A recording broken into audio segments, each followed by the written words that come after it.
Bonjour et bienvenue. Aujourd'hui, on va explorer une vision un peu différente du développement personnel. On va voir que ce n'est pas juste une quête solitaire, mais plutôt un cheminement dont les effets se propagent bien au-delà de nous-mêmes. Voilà la question qui va nous guider. Et si en fait, prendre soin de son monde intérieur était la toute première étape pour contribuer à un monde extérieur plus sain, plus apaisé? C'est cette idée qu'on va creuser ensemble. Le concept central, c'est celui-ci, l'écologie du cœur. C'est une belle image, non? Il faut voir son monde intérieur un peu comme un jardin. Si on le cultive bien, si on en prend soin, on sème des graines qui vont fleurir non seulement pour soi, mais aussi dans nos relations avec les autres, avec le monde. Et bien sûr, tout voyage de transformation, ça commence par soi. C'est la base. Avant de pouvoir interagir différemment avec le monde, c'est essentiel de comprendre ses propres rouages, ses propres mécanismes internes. Pour ça, il existe des outils. L'énéagramme, par exemple, est très populaire. Il propose une sorte de carte de 9 types de personnalités pour nous aider à voir plus clair dans nos motivations profondes. Mais attention, il faut garder un esprit critique. Même si ça peut ouvrir des pistes de réflexion intéressantes, ce modèle n'est pas validé scientifiquement et il y a toujours le risque de s'enfermer dans une case. Donc, c'est à voir comme un miroir pour réfléchir, pas comme une vérité absolue. Ce qui est fascinant, c'est ce principe qu'on retrouve en psychologie cognitive. Ce qui nous arrive dans la vie, ce n'est pas le fruit du hasard. Ça suit un cycle qui en fait commence toujours par nos pensées. Une pensée va générer une émotion qui elle-même va nous pousser à agir d'une certaine manière. Et cette action produit un résultat. Donc si on veut changer les résultats, il faut remonter à la source, nos schémas de pensée. Cette citation de Stephen Covey illustre parfaitement la fameuse métaphore des gros cailloux. Imaginez un bocal à remplir. Si on ne commence pas par y mettre les grosses pierres, c'est-à-dire nos vraies priorités, la santé, les proches, etc., eh bien le sable des petites urgences du quotidien va tout remplir et il ne restera plus de place pour ce qui compte vraiment. L'idée, c'est donc de choisir consciemment de donner du temps à ces véritables priorités. Ok, une fois qu'on a posé ces fondations, que ce travail intérieur est enclenché, il peut commencer à se voir à l'extérieur, dans nos relations. Mieux se connaître, ça permet de créer des liens plus vrais, plus authentiques. La communication non violente, la CNV, c'est un outil formidable pour ça. Elle donne un cadre très simple en 4 étapes pour dire ce qui se passe en nous, mais sans accuser l'autre.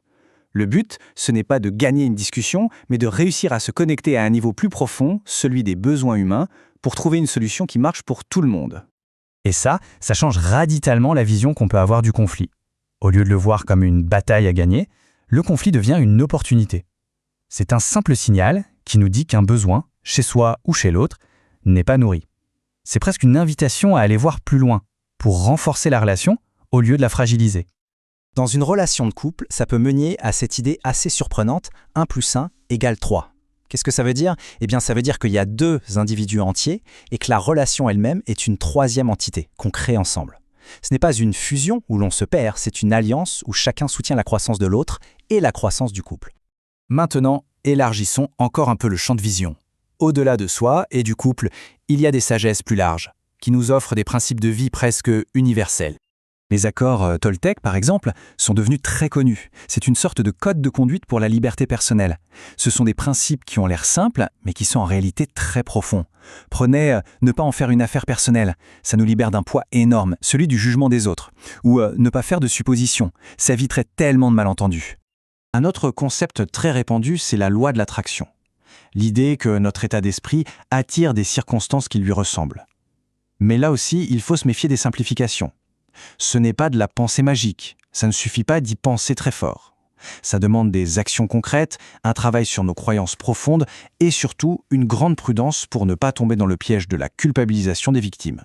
Et on arrive à la dernière étape de notre voyage, là où la boucle se boucle.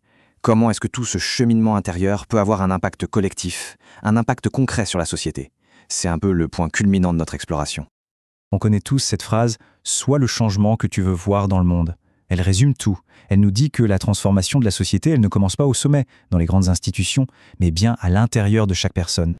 C'est l'effet domino en quelque sorte. Chaque petit pas qu'on fait pour être plus conscient, plus à l'écoute, a un impact sur notre entourage.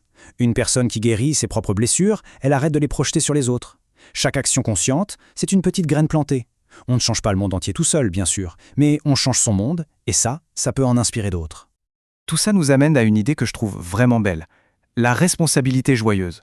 C'est l'idée que prendre sa vie en main, ce n'est pas un fardeau. Au contraire, c'est un acte de libération. C'est passer du statut de victime des événements à celui de co-créateur de sa propre vie. Et cette énergie-là, elle est incroyablement contagieuse. Le message central, au fond, il est là.